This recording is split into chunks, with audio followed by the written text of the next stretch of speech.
Hello, everyone. I can see two people as of now. Let's wait for a few more minutes before we begin, and hopefully, a few more people would join in.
Hello, everyone. I'm not sure if my camera is working properly because at my end I cannot see my own visual. But whatever, we've been waiting for 10 minutes and two more people have joined in now. We won't waste any further time. We'll get on with business. And today we'll be discussing uh, the third block of reporting techniques, which is beat reporting. And here we'll be dealing with four units, in fact, one of which is political reporting. We all know how media covers politics, so this will be more about dealing with political stories, covering them, and all the essential skills that are required for for a political reporter, and how you begin with doing it for the parliament, both the lower house and the upper house. And after that, we will be looking at crime reporting. Crime is something which has been, um, you know, which has been kind of shadowing the entire scene of media and the news consumption that we talk about. So, crime reporting is again important, at the same time, more commonsensical in nature. That too, we'll be dealing with today. After which, we will be talking about sports reporting or sports journalism, which talks about the nuances that a reporter must keep in mind when you're covering different types of games, different kinds of sports. And this happens for both local level sports as well as national, regional, and international sports. And at the end of this block, we will be talking about legal reporting. uh, Having said that, while political reporting, let's begin with the political reporting first. So, while you'll be learning how to cover political news, it will also talk about various aspects of it. So, when I say various aspects, we begin with discussing the role of political parties. We go on to what are the actual activities that political parties keep doing on and off, and that need to be covered, that find media coverage in television as well as newspapers. And then we look at the elections and electoral reforms and how media covers it. So, say, for example, in India, for some time, the polls that used to happen right before the elections were banned because it was said that such kind of researches and such kind of surveys actually try to influence the mindset of the electorate. So exit polls do happen. So after voting, there is a poll that takes place as to who has voted for which party and why. So there are research agencies that look into that aspect of things. um, and then we are able to figure out, even before the results are out, we are able to figure out which party has a greater chance to win over the other. So that done, then we will be talking about the political news gathering and writing, because the basics of reporting stays the same, be it sports, be it legal, be it crime, be it political, be it any other for that matter. So we have a set of 8 to 9 types of beats. Beat, as you would understand by now, is the area of coverage for a media reporter. So 8 to 9 various areas we'll be discussing to both today and tomorrow. Four of them we'll be dealing with today, another 4 or 5 we'll be dealing with tomorrow, after which this course on reporting techniques will give over. So, um, just a minute. Yeah. So this broad spectrum, we can say, of the political system, not only in India but in most democracies, stay the same because it functions that way. The electorate is important, and how you hold elections, how many seats you have in the parliament, both the lower house and the upper house, are important. So the basics of political system will be covered in this unit, so that you know, when you're going to be a political reporter, obviously you're supposed to be understanding very well what the political system is all about. And then you also have to learn about various aspects of political news gathering and develop skills of political news gathering. So, uh, talking of the Indian political system, we know that we here follow a parliamentary form of political system, which we have inherited from the British, and the US follows the presidential form of political system. So the Indian Constitution prescribes for parliamentary form of democracy, in which we have parliament or legislature, which assumes a very important status for the political system, because the executive, the prime minister and his cabinet, his group of leaders, is drawn from the parliament, or let us say we can call them parliamentarians. Now, the executive is accountable to the parliament, and this is unlike the presidential form of government, which is there in the US, because there the executive is not drawn from the parliament. Parliamentarians are not accountable to the parliament to that extent. So this is the difference between the US and the British system of the political system. And like in all other democracies, the Indian parliament has the basic function of lawmaking. So we pass bills, we discuss them, we bring it to the house, we discuss them. There are various debates that go on, both for and against, after which, uh, you know, uh, the basic lawmaking is done. It is also possible that once a law has been made, once a rule has been made, it can be brought after some time, after a few years, after a number of years even, for amendment, depending upon the changes that take place in the society, so on and so forth. So, government or the ministers are there who will be voting for or against, and the bills are drafted and brought to the parliament. And this follows the parliamentary approval and presidential assent. Now, this assent is important before the bill turns into an act. Of course, the president in the British parliamentarian system, or for the Indian democracy, is not as important as the prime minister. Nevertheless, his or her being there and stamping is important. For every bill to become an act, it is important that the president stamps it, gives his or her agreement to it. And at max, what the president can do is to refer it back to the parliament once. Other than that, there isn't much that can happen. So after which, if suppose the bill comes again back in the same form or with little amendments, the president will have to sign it. So this government, this is how the government governs, with the help of these legislations and with the help of policy regulations that are there in a democracy.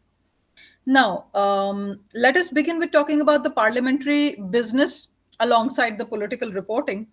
The parliament occupies a very important position, as we all know, in any democracy, so also in the Indian political system. People are always interested in knowing as to how the business is being transacted in the parliament, and laws are being made on issues which are related to the people, because obviously the laws have to be abided by the public.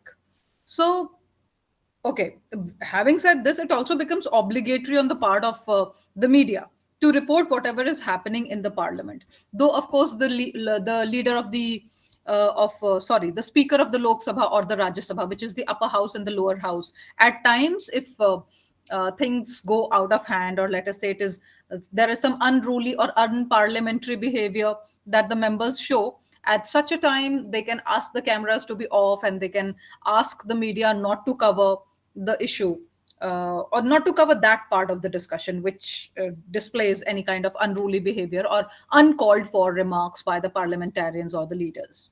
So that, of course, is there. Besides that, okay, talking from a reporter's point of view, where all can you garner news from is important. One is you can get news from inside the parliament. The other is one can get news from outside the parliament. Now let us differentiate between what this, two kinds of news collection or sources come from. The constitution provides for a bicameral parliament, which has a Lok Sabha and a Rajya Sabha, the lower house and the upper house, as I discussed just now.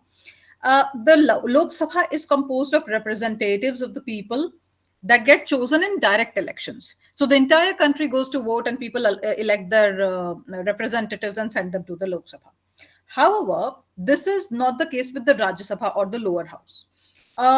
Now, the upper house, unless it is dissolved earlier, it continues for a tenure of 5 years from the date of its first meeting. And the maximum strength of this Lok Sabha is 532 in the Indian system. The Rajya Sabha consists of exactly half, a little less than half. It consists of 250 seats, and these seats have been allocated to various states and union territories. And once it is allocated to various states and union territories, okay, this allocation is done with respect to the population of that state. And the representatives of each state are elected by the members of the legislative assemblies, and then they're appointed. So in the lower house or in the Rajya Sabha, the members who occupy the seats are the nominated members, not exactly elected through an election.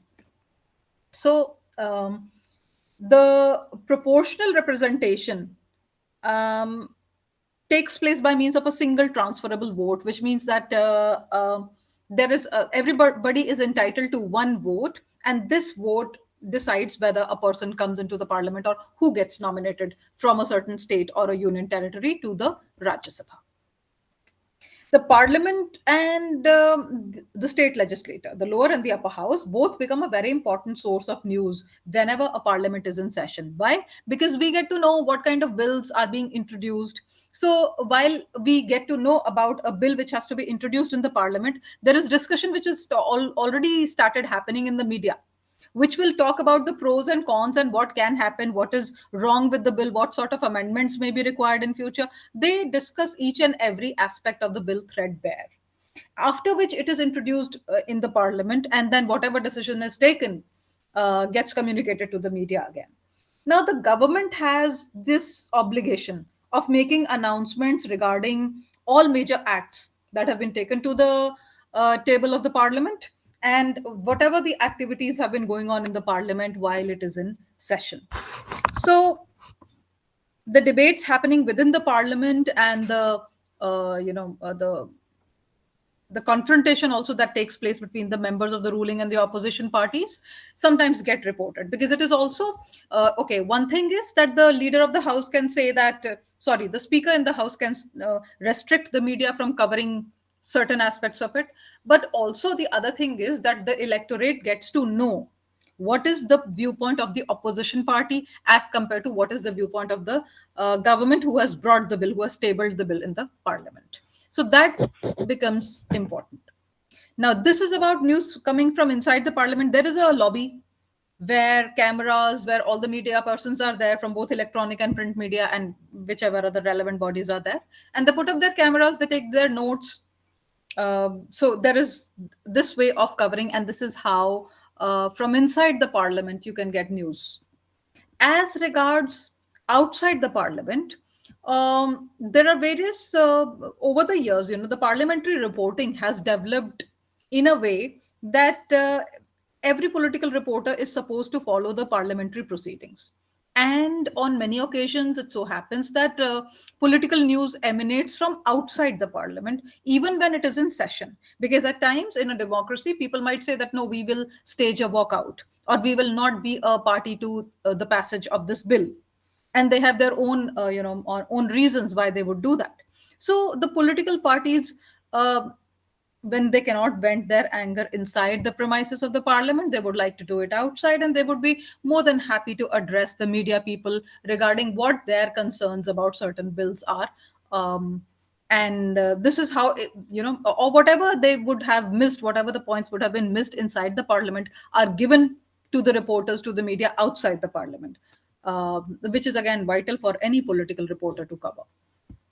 So this is one aspect of gathering news by a political reporter. The other aspect is, what is the role of political parties? Now, we are trying to cover politics as a beat. Political parties, we have to understand they are necessary, despite the fact that the kind of brouhaha that they produce can actually, is actually not needed. But yet, in vehicles of democracy, it is important that, in any kind of parliamentary system, the issues related to political parties keep being discussed, they keep getting covered, so that everyone is aware of what's the next thing coming or where the country is headed.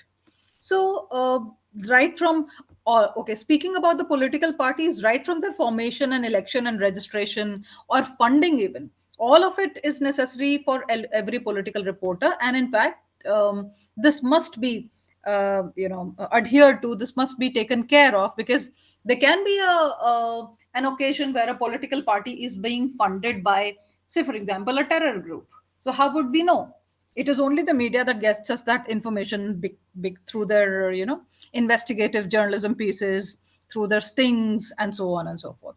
So hence, what is a political party basically? It is an organization where people join hands, they contest elections, and they hold power in the government. They also look at businesses for funding the elections, so on and so forth. So these are formed with, each one of them is formed with a purpose. They have to lay down, just like a company, they have to lay down the mission and vision, and they have to agree on some policies and programs so that they're able to build a certain kind of image in the eyes of the electorate. So, say for example, there is this party that will stand for the subaltern, and like in India, we have a very prevalent caste system even in the modern times. So, one can adhere to certain castes.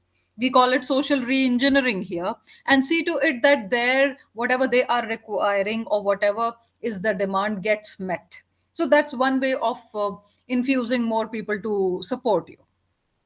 So, having said that, there is also one thing which we have to understand, which is the formation of political parties and internal elections. I will not touch on this because this is more to do with the Indian context as compared to the context in your countries. But then, what is important is how they are. There is a certain law or rule according to which a political party can be formed, and this registration happens with the Election Commission of India. Only then their identity is verified, and they can be allowed to contest elections whenever there is an opportunity. So, without registration, then you cannot contest any election.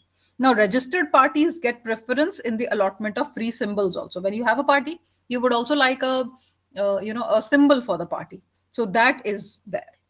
So now, what is also important is the presence of these political parties decide whether they are a state party. So, say for example, limited only to Delhi or Maharashtra or Jammu and Kashmir, etc., or they can be a national party, and this is subject to fulfillment of conditions which the election commission tells them about. So, if you are able to fulfill those conditions, you can become a national party, or else you stay a regional party. So, um, the political party is treated more or less as a party of the state, given that they meet certain requirements, like they have been engaged in political activity for, say, for example, continuous period of 5 years, because the tenure of a CM and the prime minister is for 5 years each. And then whether the last general election to the legislative assembly, they have had at least a few members from their party. That decides whether they're a regional party or a national party. So, having said this, there are also the funding agencies which are involved in the politics, and of course, we all know about it in the democracy how it takes place. So, they fund themselves through donations. Now, donors can include businesses also. They can include the party workers also, as well as companies or corporate entities. So, through amendment in the various kinds of acts. So, say for example, the Foreign Contributions Act, the government allowed the political parties to accept donations from foreign entities also, which has its own bearing. It has its own positives and its own negatives. Negatives in terms that what the example I just gave, we cannot know where that funding is coming from until you have a specific tab. The election commission will tab where the funding is coming from, whether it is from a terrorist's domain or where is it coming from. So, and of course, earlier, since this was more like an NGO, a political party, they were not asked to file taxes and all. But of late, for the past few years, we've been seeing that the government has made it mandatory for political parties in the country to also pay tax. So that's one. And now let us look at what the reporter has to do. While you're covering politics, what are the kind of activities that you must cover for any political party? Every day you cannot be in front of the parliament, or you cannot, bench yourself inside the parliament to find news. And all the time the parliament is also not in session. So what does the political reporter do, and how does the party convey what's going on, what is the development, and how does the media cover it? It's important to understand that. So, the first important thing in the Indian democracy, of course, is public meetings or rallies. Now, this is the most common activity of a political party, which includes street or corner meetings. Also, it can include public meetings, also road shows, also rallies, also. So, like in Delhi, I understand that a few of you, one or two of you, are also based out of Delhi. So you would know this place called Jantar Mantar, which is a popular place for anybody who wants to hold a protest. So similarly, rallies are also held. Road shows are also done, whereby in order to reach out to the electorate, the representatives of that party would come, would visit those streets or that area, and try to identify with the electorate in general. So that's one. Now, public meetings, as we all know, they are addressed by senior leaders. Like today, the Congress party, which is was earlier being headed by Rahul Gandhi, is today meeting for some official purposes somewhere in Chhattisgarh. So, entire media would be thronging there to understand what kind of strategy they're going to adopt in the next general elections, which is maybe 1 year away. Yeah, 1 year and a few months away. So now these leaders, since these senior leaders are addressing the public meetings, and they can be belonging to, like I said, Rahul Gandhi, he is a person of the opposition. He is not from the ruling party. Now, these are considered to be more effective tools of connecting with the people. That is why people would like to go and hold a rally, or they would like to hold a march, or they would hold public meetings where a lot of gatherings would take place, and the concerned leader would address from a podium. So, speeches are made by political leaders in public meetings, and these are the inputs for the political reporter for writing good news reports. So, you always have to keep an eye on such activities. You also have to be in touch with the spokesperson so that, whatever is the inside input, something or the other you get, which is more exclusive to your news channel or newspaper as compared to the others. So, rallies are organized by political parties as a show of strength. The idea is to show how many people in the democracy support them. So this is a show of strength to their opponents. Now they are attended by thousands of party workers. Also, there are more number of party workers than the general, general common man. So there, okay, these rallies can be in various ways. Like in India, they really are innovative about the rallies that they have. Like it can be a cycle rally or a bike rally. At times there is also something called Rath Yatra in India. So those kind of political campaignings keep going on, and the idea is to measure the kind of reach a political party has, or the senior leaders of the party have amongst the people. So and it is also a way of influencing. So this is about rallies. Then there are also demonstrations and processions. So, like today in Uttar Pradesh, which is one of the bigger states of India, um, in the parliament they are discussing about a murder case which has happened uh, in a very sensational manner. The way this man has been killed, and he was a witness to some other crime, and the people who have killed. So entire thing is has been recorded on CCTV cameras. It is being discussed in the state assembly of Uttar Pradesh today. So in such cases, there are people who would hold demonstrations and processions either in support of a cause or against the cause. So in this case, there are processions being carried out against it. So this is also now how is this procession done? It can be just simple demonstration. It can be a procession. It could be a dharna. Dharna is, like I gave you an example, that we have a Jantar Mantar here in Delhi where people will sit down and they will protest against an action that has been taken by the government or anyone. And then there can be road blockade and other similar activities also, which can of course get out of hand at times, and there can be a police action could be called, etc. So now during these activities, the protesters use banners, posters, black flags, everything. So this is a hotbed for getting some news, getting some sensational news for that matter.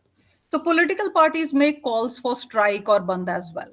So this would mean that like say for example, a train accident due to negligence has taken place. The people in that area will block the train. They will see to it that no trains get passed from there. So those kind of roadblocks and all also happen in democracies. And all of these protests, all of these actions are places where where a political reporter can find a lot of cheesy news. Then we also have press conferences and briefings. These are more official kinds of meetings, whereby there is either a spokesperson or the leader of the party who's addressing the media. And what is the difference? A press conference will take place only when there is of something which is very important, which people should know, and which the party would want to go out through the press to the people. The press conference will be called, whereby the people will be invited. As compared to this, the press briefing is a regular affair. So every day here in New Delhi, there is a BJP office, there is a Congress office where reporters would go as a regular beat. They would look at whatever the spokesperson has to say. If there is something, some sort of news for them, they will cover it and come back. So this briefing, press briefing, is more of a regular affair as compared to press conference, which happens when something very important or different comes up. So that's one. And then there are party meetings and conventions that take place. These are also sources of news for a reporter, political reporter, because they get to know what sort of issues were discussed. It could be about the party, how to strengthen the party, how to garner more support, how to get more votes. It could be that. It can also be amongst, say, for example, like I was talking about Chhattisgarh and Rahul Gandhi being there. It could be about the Congress ruled states in the country and what better can be done. Say, for example, in terms of education, in terms of women empowerment, in terms of anything which is of greater importance in those states which are being governed by the Congress party. So these are the things that get discussed in conventions or party meetings. And in these party meetings, the political reporters may not be allowed. They are only given a briefing after the meeting is over, or say, for example, during the evening, and officially as well as unofficially. So you have to cultivate your sources, because there are ways of getting news that is not mentioned in the press briefings or press conferences or in the press release that has been handed over to you. So many political parties also hold joint sessions for the formation of a joint front or entering into an alliance, because the time is ripe right before the elections to enter into alliances. Sometimes this also happens after the election results have been declared, so that you know who you can collaborate with if you want to form the government. So the opposition parties may also seek meetings with the president and prime minister so as to submit their representations on certain issues. Now, these issues could be depending upon how important they are in that democracy, or how strongly do people feel about a certain issue. So, having said that, annually also a lot of political parties organize their conventions. These are more of periodic conferences. What should be done? What should be? It's like the annual general meeting of a company. So similarly, this is a kind of an annual general meeting for the political parties. Okay. That apart, then we also have press release and social media platforms, which we very well know of. Social media platforms, everybody has it, like individuals have it, so also the political parties have it. So you would have their Facebook pages, you would have all their social media handles where they post news, where they want people to know and directly connect to them, as well as media persons to know. And press releases are also sent out there, as well as it is sent out separately to each media house where any kind of coverage is expected or they would want it. Plus, not every, but most political parties also run their own magazines or their own mouthpieces in which they publish their opinion on certain issues, on matters of national or regional importance, so on and so forth. So, having told this, these are the ways where a political reporter can obtain anything newsy from. Now, there are also elections and electoral reform that a political reporter must know.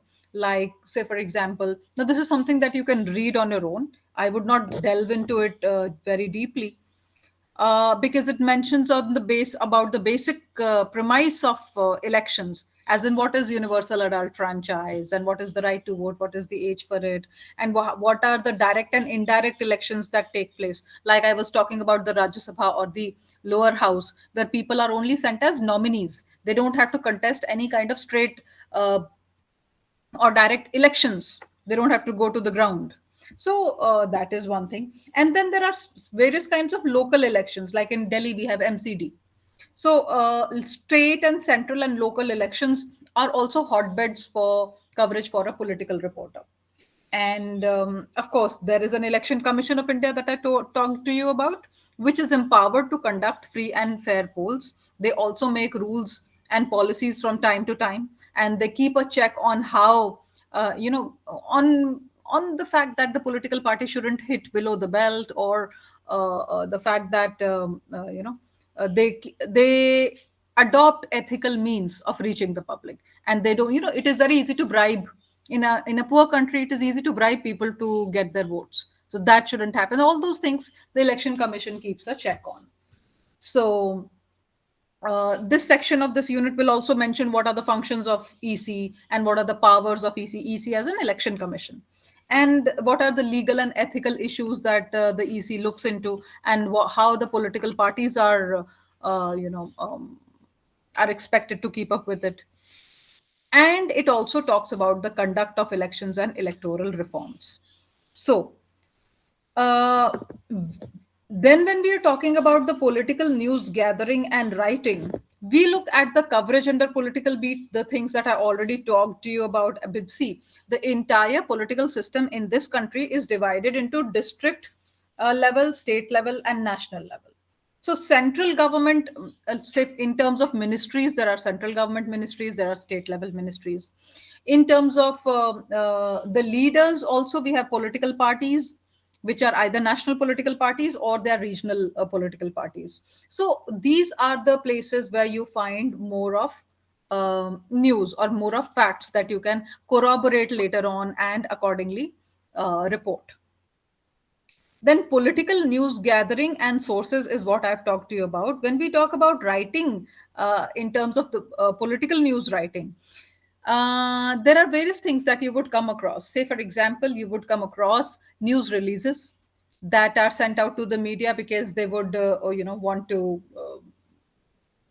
share with you an important information or something which is of greater relevance to the public at large.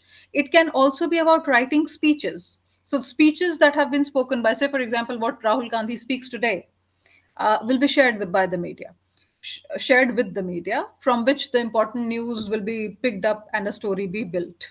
So meetings, special events, conventions, all of these together are sources for political reporting.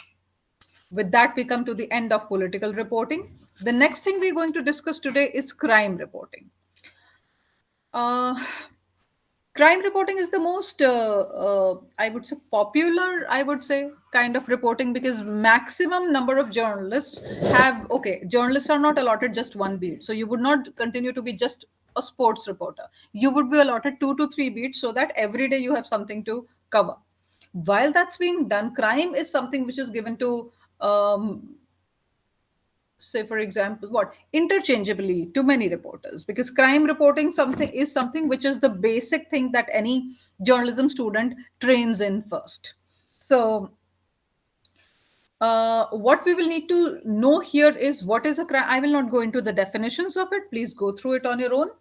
And you will find in this unit that we are looking at crime, we are looking at police, and we are looking at court.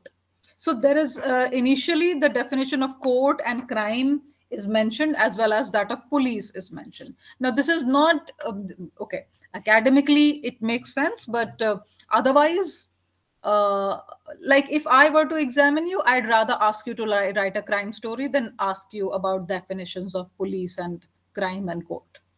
So that depends. Academically speaking, one should just go through it, read it through. But what is it?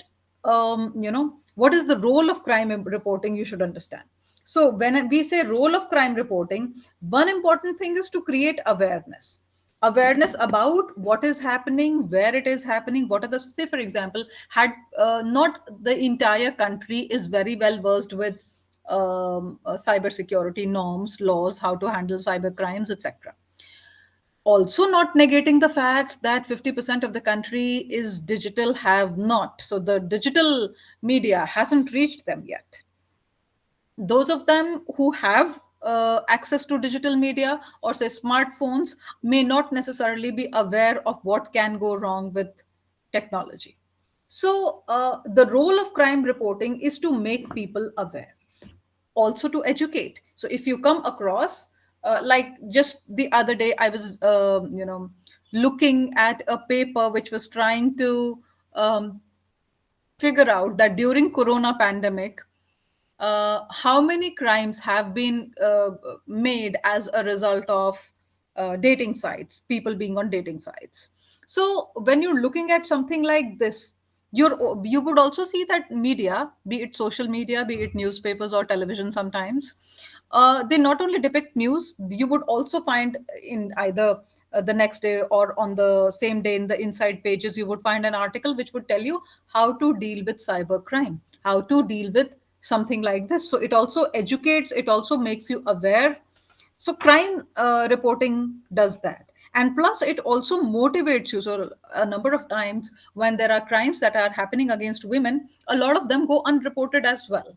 So it also motivates the public to stand together, to take action, to do something. Like, I will give you an example. Earlier, like many years back, nobody would help an accident victim here.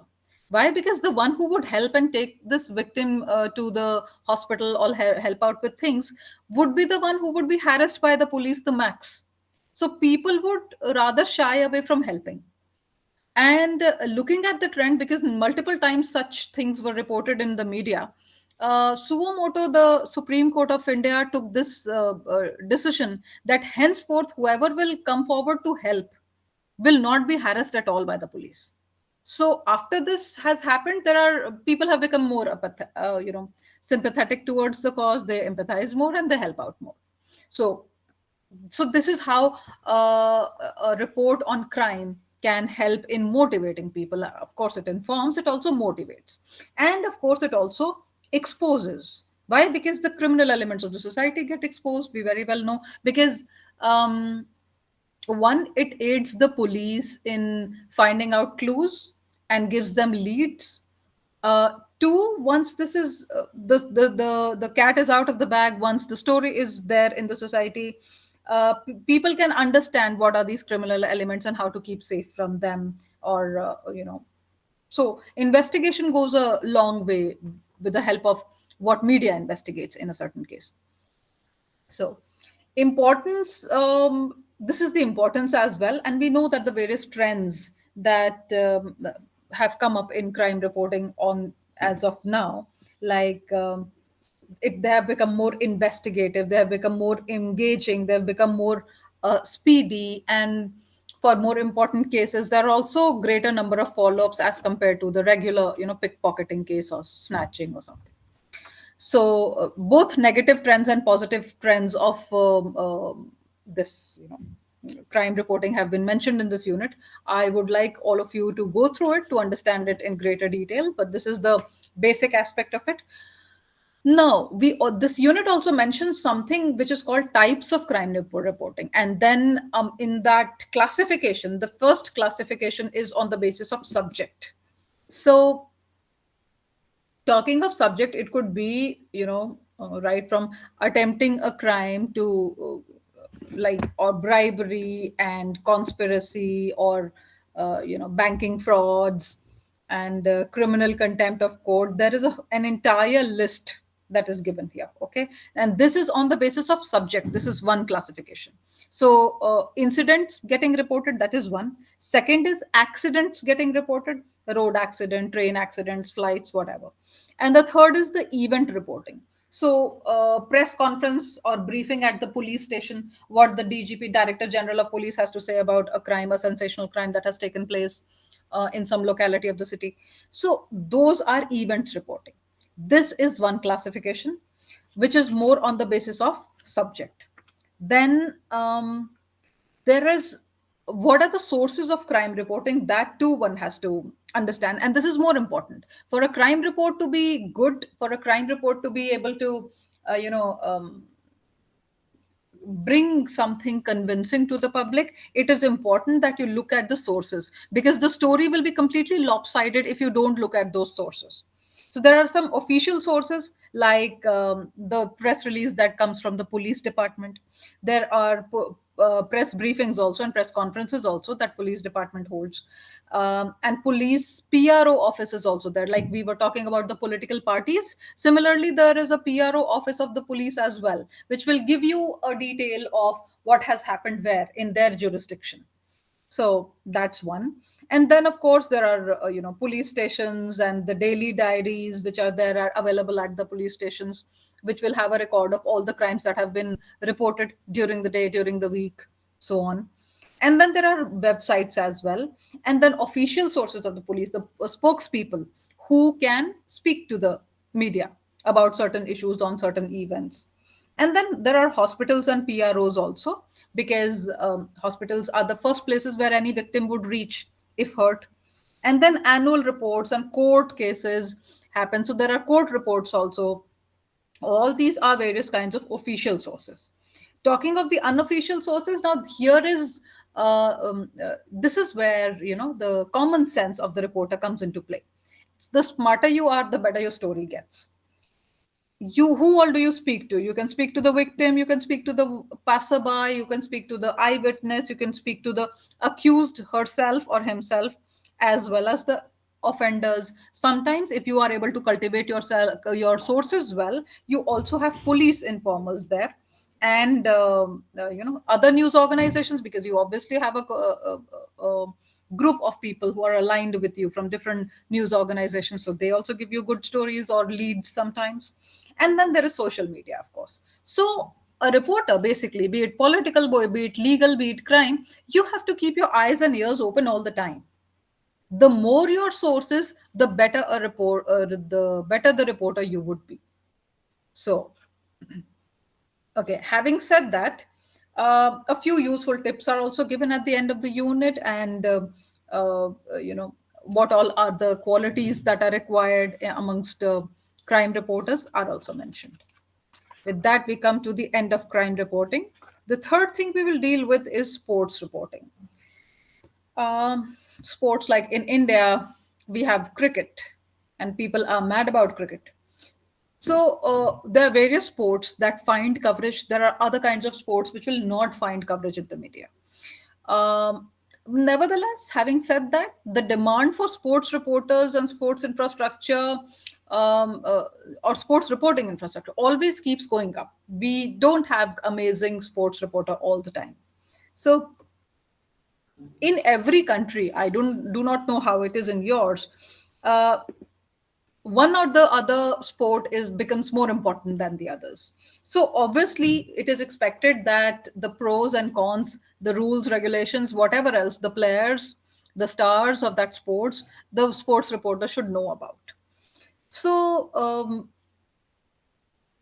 there are various issues that plague sports in any country. Like in ours, it could be corruption, it could be the fact that not every it's not talent that comes center stage every time. It's rather some inappropriate decisions and favoring people that happens sometimes. So but then sports reporting, how it has to be done, needs to be understood in terms of the media that you're reporting for, whether you're doing it for the social media, whether you're doing it for print or radio and TV. Who are you doing it for?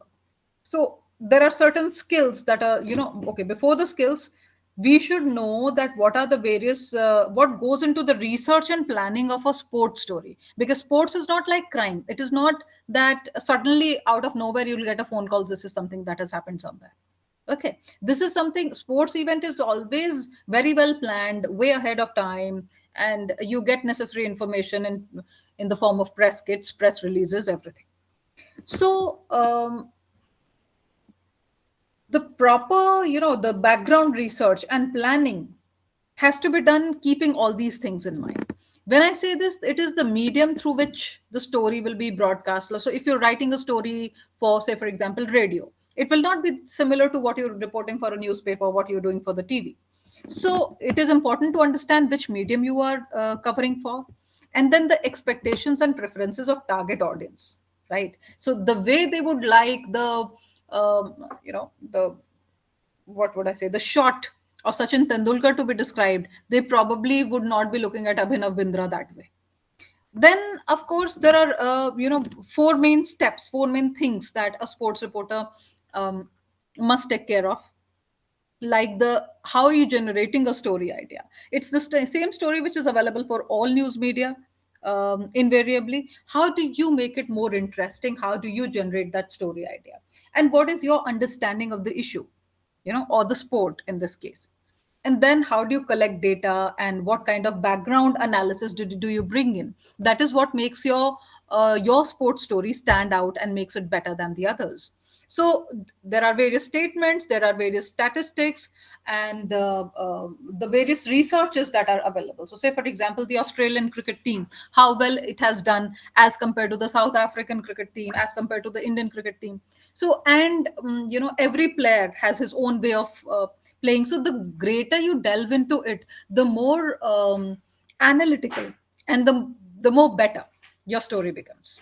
And then of course the fourth thing is writing. So a lot of research first, and figuring out how to generate the idea in the story, followed by how you're actually going to write that story. That is what brings out the creativity in it, the beauty in it. So there are certain skills and qualities that a sports reporter must have, and this could be about the passion for sports. Like, okay, there is the state of Bengal that we have in India, where football is equally a craze as it is as cricket is. So what is the passion for sports that you as a sports reporter have? Only then you will be able to make beautiful stories. And then understanding the economy of sports is also very important. Like here in cricket, we have the IPL.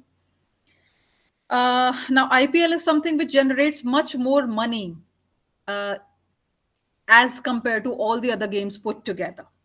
Internationally also, that is why the Cricket Board of India is the most important one, because it is able to generate more money. So you have to understand the economy of that sports as well. As compared to this, when we look at wrestling, there is this state of India by the name of Haryana, where maximum wrestlers emanate. And these people, because they are able to, they are sturdy, they practice in their home grounds, and they do get international exposure, they win medals. But the economy, what helps them survive after they've won a medal, where are they left? Are they given it adequate opportunities in the system to be able to sustain respectably, or whether they are what struggling to make their ends meet, is an important aspect for a sports reporter to know. So understanding the economy of sports is very, very important. Then of course, yes, while you're on the ground, while you're making reports, while you're sending them from time to time, and this happens at a very short notice, especially when a game is on, then you need to know the sports terminology and vocabulary very well. And this is different for different sports, different games. This is something that one has to know very well. And then of course, because you need to have some exclusive news for yourself, so that you have to cultivate your sources, you have to have good relations with the sports fraternity. And what is the basic which is there for everybody who is into writing business? You have to have a command over language. Plus, uh, cricket, as vivid, as big, as moneyed it is, it equally comes up with controversies. It equally comes up with cases where people have been bribed, or they have played because they have taken money from somebody, etc. So you have to have the nose for news. The you should be able to smell the rat wherever it is. That's important. And then how you create a curiosity, because sports, how is it different from the other beats? Is sports is something where I have already seen the cricket match at home in on my television, but the next morning I will be looking at the newspaper, waiting to really, you may say, regurgitate the entire news that I have seen yesterday. Why? Because this newspaper is going to give me more analysis. It will bring a different kind of flavor. Okay, watching the TV, watching the screen is a visual treat, but that analytical flavor which the newspaper or the word brings to me, or the online media brings to me, is missing when I'm watching the game like a movie.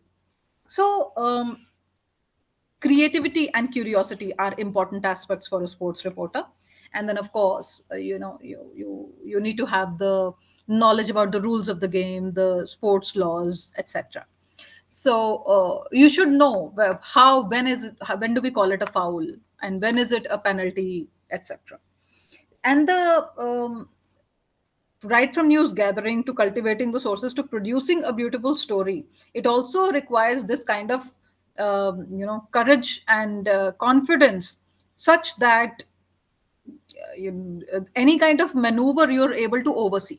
So there will be people who would like to give you some false news, so that if you report it, it can have the adverse effect on the game, and it can maybe make their help them meet their ends. So this is where you have to be careful for not being the mouthpiece of some particular party. And then understanding the perspective of audience and readers is also very important, while keeping truth and objective reporting and the flavor of sports report in mind. So yes, with that, we come to the end of sports reporting. And there is also, yes, there is also something, one small topic on emerging trends in sports reporting, which I'd like you to go through on your own. It talks about sports journalism, how it has become more important these days because of more money going into sports, and what are the different kinds of formats. Like earlier we used to have test series, and then we came to one day internationals. Now we have IPL matches, and IPL has proceeded from cricket to other games as well. So what are the latest trends that are coming up? So much so that once we started having 24/7 news channels, now we also have 24/7 sports channels. So that means there is that kind of an audience which would like to be entertained by sports channel all through the day. So those are the various kinds of trends, exclusive trends. And then how this is, you find small reels, what do you call it, short videos, on Facebook and otherwise. So any nice shot that a cricketer has made, or any great goal that a footballer has made, would be captured, would be put into short reels, short films, and put on the social media. So this is how the trend everywhere is changing in sports. You need to go through it, and you need to analyze it from that aspect as well. Then I think, just give me a minute, please.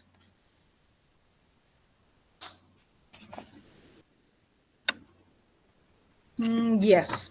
Now we come to the last bit of this, which is legal reporting. And legal is quite similar. Okay. A lot of people do confuse with the court and the crime. Similarly, legal reporting is something which has more to do with lawyers, which has more to do with code and law. Okay. So do not get confused in this. We need to understand all legal reporting emanates from the courts. They could be the lower or the sessions court, it could be the high court or the Supreme Court of India. Now, what is this thing? Why is legal reporting important? Because at least in India, like unlike the American electorate, unlike the people in America, where everybody is very well aware of, irrespective of the profession that they follow, they are very well aware of the laws. So it is hard for people to get cheated on that account, because their awareness of the law is very much. Comparatively, in a country like India or the third world countries, people do not know the laws so much. Hence, this necessitates the legal reporting being an important part of media coverage of news.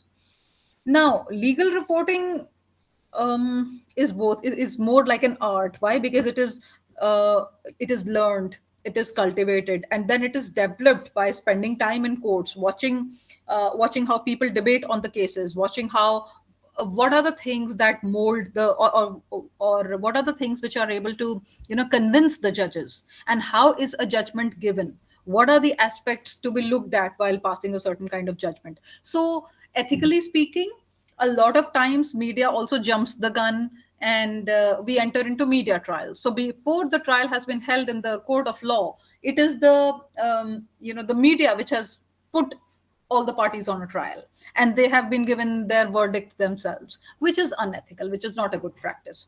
To prevent this, at least in the developed world, in important cases, the judges are not allowed to look at they're in fact secluded till the proceedings of the case are on, and they are not allowed to look at um, what do you call it, look at the newspapers or look at the media so as to not get influenced by what the media is saying about a certain case. So media trial across the world is held as an unethical practice, but in democracies we don't really have a punishment for it. That said, um, now let us look at the court beat. There are court reporters in every court. Like, everybody does not have the permission to enter the Supreme Court of India, but whenever there are some important cases going on, for every media organization there is a nominee. The reporter is being nominated from his or her media organization, and when she goes there, she has this permission to enter the Supreme Court, and then one can cover whatever the story is. So there are various big newspapers also that would have full-time reporters who are appointed exclusively for the court beat. But when we talk of a smaller news organization, this cannot be possible every time, because each reporter is supposed to be covering more than one beat, and they cannot be specially put for court beat only.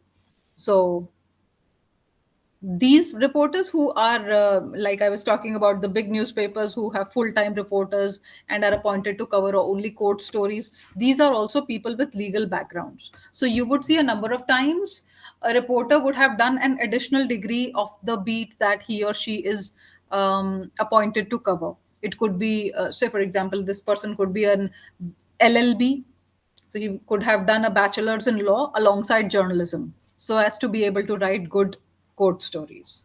So, and of course, for smaller places, we also have mufassil correspondents or stringers. Now, stringers are these people who are not on full-time payroll basis on with any news organization, but whenever needed or whenever there is an important story running, they will go cover it and get paid as per according to the assignment basis. So th- so ideally, while reporting court stories, the emphasis of the news media is on criminal courts, high court, and the Supreme Court. So lower court, which is taken care of by the mufassal and stringers, and the higher courts where we have either a regular person going on and off, or we have a specially appointed reporter um, to cover this beat. So now what we have in this unit is a legal glossary, which I would like you all to go through on your own. As in, it it talks about who is an accused, who would you call an accused. Then there is, these are various terms given here. Adjournment, what is adjournment? What is double jeopardy? And then what is a doctrine? What is a dying declaration? What is extradition? Various kinds of legal terms are given here, which is important for any legal reporter to know. So because these terms are generally used on and off, so they would give some idea of how to go about it. When we talk about the news sources for legal reporters, now the coverage of one's contacts and sources depends on one's ability to cultivate these sources, like I've been telling you right from the beginning when we started having the discussion on beat reporting itself. So it helps you to gain access quickly to the records. It helps you get some exclusive news. At the same time, you also have to protect their identity, because if it is revealed that such and such person has given you this information, next time this person may not be able to partake with any information with you. So now this legal reporter is supposed to have adequate knowledge of different stages also of similar civil and criminal proceedings. One should know where an appeal can lie from the court one is reporting, or when a reporter is assigned to cover a major trial, what is it that one should keep in mind while covering this story, etc. So this coverage of a trial is the most significant aspect, because you need to know the law, or the law which is governing such kind of a the jurisdiction, and which is covering which is becoming the basis for judgment of the judge. Now when we talk about the essential elements of a court story, We have to play by the book more, which means that there are a few aspects that you cannot afford to miss, like the names and addresses and places of origin of the people who are involved in the problem. That is the defendants as well as those who are the victims. So the precise address details will help you. How will it help you? Tomorrow you can also go there and investigate for yourself independently as a reporter from some media organization, other than just depending on the police's version of it or on the court's version of it. You can do an independent inquiry yourself, so that makes a better story. Then you also have to know what are the offenses that people have been charged with, or the plea that each one is taking, whether one is pleading guilty or not guilty. And then the court, the level of court, whether it is a sessions court or a high court or supreme court, what is it. Then the information about who is the judge and the names of, because different judges have different courts. I mean, I'm not sure if you've been to Indian courts at all, but they have different chambers, and each judge will sit on cases that come to his chamber only. So for various chambers, different kinds of cases are there, and every judge has his or her own reputation. Some people are known to be extremely strict, some people are known to be more flexible and lenient. So accordingly, you get an idea of how you're going to cover the story. Then um, this is about it. And then, yes, writing with quotes, that's also very important. Whenever you're going to dig out something really important for a quote story, make sure you make use of quotes, the quotation marks, so as to quote the verbatim. Why? Because when you're quoting the verbatim, there is very less chance that you would go wrong with the use of words, or people might, it should not become like the Chinese um, uh, you know Chinese whispers. So that is important here. So you have to write with quotes because it talks about the judgment which has been given by the judge. So that's one thing. And various kinds of cases are there. There are even PILs which are in public interest. How are those covered? Everything has a different way of dealing with it. So within the court beat only, you will find a variety of stories that get covered. Now, there are a few things that you need to take care of. You cannot jump the gun just because you're a journalist. There are a few things like civil contempt. Means you are willfully disobeying any judgment, any decree, anything. So that is one thing which can be a criminal offense or a civil offense, and the media can be charged with it. So the reporters must have a good knowledge of the law regarding that. And then there is criminal contempt also. This is like I just gave you an example of civil contempt. There are criminal contempts also, whereby um, through publication of a story, one can undermine the respect of a judge or the court. So that calls for criminal contempt. Then, of course, we have scandalizing the court, because the publication of some matter, that whatever you've put in your story, which creates doubts about the ability or fairness of judgment, then you make the entire case questionable, and that is what is scandalizing the court. This is again a punishable offense, and the media can get punished for doing this. Then trial by media is what I've already told you. It is not a fair thing to do. Before the judgment of the court has come, the media should not hold the should not try to hijack the case, or should not try to hold its own media trial. And then a number of times, what can also happen is that they can say for some particular party who could be fighting against another party, or the police can undoubtedly try to what should I say, try to manipulate the way reporting has been done. In such cases, it is important that the journalist should know what are his or her defenses, right? So like say for example, fair comment. uh, the fair comment that is made to comment on the correctness of a judicial decision, whether it is on law or facts, is not contempt. There is no no formula to decide. It is not 2 plus 2 4. So there is no formula to decide whether a judgment is fair or not. Nevertheless, it can be proved in court that the comment is not a contempt. It is a fair comment on the judgment that has been made. So that becomes a journalistic defense, because media is supposed to report you, and if you've made a fair comment, you cannot be held guilty of anything. Then a fair comment on the merit of the case can also be made when it is heard and finally decided. So how, like say for example, in just one hearing, if the judge gives the judgment, you can obviously say how well has the case been defended, or how well has the judge understood the merits of the case. So heard and finally decided, and then you are commenting on it, perfectly fair. Then ignorance of pendency is also there. Fair and accurate report, whether it has been reported in media fairly and accurately, well, the court proceedings is also lawful. If you have done a fair and accurate job, then the court or anybody cannot hold you responsible for not reporting it correctly.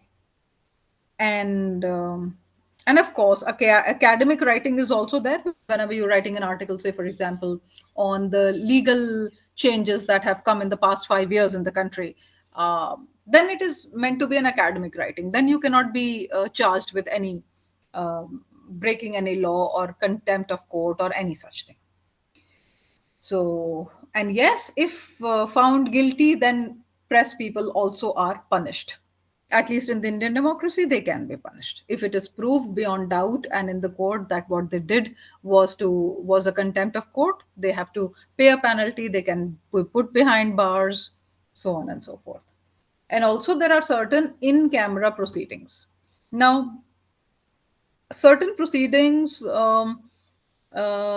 are such that can be in camera, and to others, the say for example more sensitive ones, the judge can say that you have to switch off your camera and this should not be covered, this should not figure in the uh, media. Just like when I was talking about political reporting, I discussed that the chair, the speaker of the Rajya Sabha and Lok Sabha can very well ask the cameras to be switched off, and nothing to be recorded. Similar things can happen in court as well. In the just as it is in the legislative, similarly it is with the judiciary. So with that, we come to the end of legal reporting. In case you have some questions, you may please ask. I am done from my end. And I'm sorry for the camera today. I don't know, there's something wrong. I tried fixing it up, but whatever.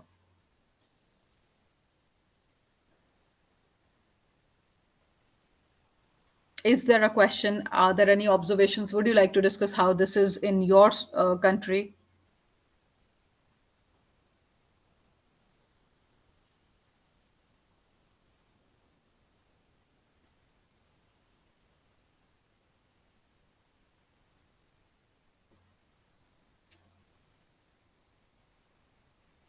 Any questions? Any observations? Anyone? Are you guys even listening? Yes. Thank you, Astha. Any observations that you have to make? Um, Here in the context of Mauritius, you mean? Yeah, Yes. I am from Mauritius. Mm-hmm. We are a democracy. Earlier, you spoke about parliament. I was thinking that here it's different. We don't have the same system. We are a very small country. We don't have a lower and upper chamber, Yeah. and working for the national TV, and when it comes to elections and all, you become a medium of propaganda. You want it or not. Uh-huh. So in Yeah, India, it and then is here the prime minister decides the date of elections, of general elections. Yeah, it's the prime okay. minister who decides it. Okay. Okay. Yeah. Yeah, so the case is the same everywhere. In fact, in larger Mm. democracies, it becomes more uncontrollable. Like, say, for example, in India, even here, a number of channels and newspapers are accused of becoming the mouthpiece of the government. So they play Yeah, by yeah, whatever is the especially when government's we are version of everything. yes, exactly. We by default, because Yeah, we even our director is appointed by the prime minister here. Yeah. true, So now true. here it's the prime minister who decides the election. I think in India it's the electoral commission, which Yes, the election yeah, commission, what I just yeah, mentioned. Yes, correct. yeah, yeah, Right. yeah. So, but and then when we are the national, and we have a monopoly here. We are the only TV. Okay. Now we Okay. have since some years we have private radio stations. They have their multimedia platforms. But because we are the national, just like in India, I think Doordarshan or Prasar Bharati is Yes. yeah, yeah. So it's the Exactly. same system. It's the same system. Yeah. Right. Right. Right. Right. Thank you, Astha. Thanks for sharing Thank your you. Thank observations. you. It's always more Thank you. enriching when all of you speak about your country's perspectives and how things are there. It helps everyone. It also is an opportunity for me to understand how things work in your country. And that is the And then beauty of a platform where people from different countries come together and discuss things. The basics remain the same in every state, every country. It's just that how things operate on what level. It's important to understand, to know as media professionals as well. So very thank you interesting all very topic. much. We'd end this session now since there are no questions as such. And we meet again tomorrow at 3, and I will touch upon another four, maybe four or five different beats and how to go about covering them. Thank you.